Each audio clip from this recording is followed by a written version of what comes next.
Welcome back to part 2. I'm going to show you guys how to turn this broken hammer into a little anvil. We're going to trace around.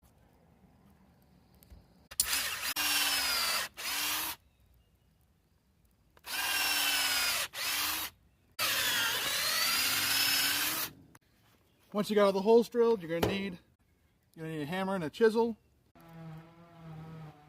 Going to go around.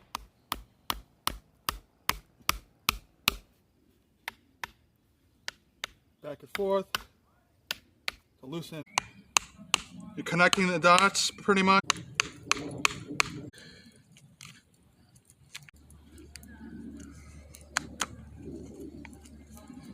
Gonna drill and scoop with the chisel.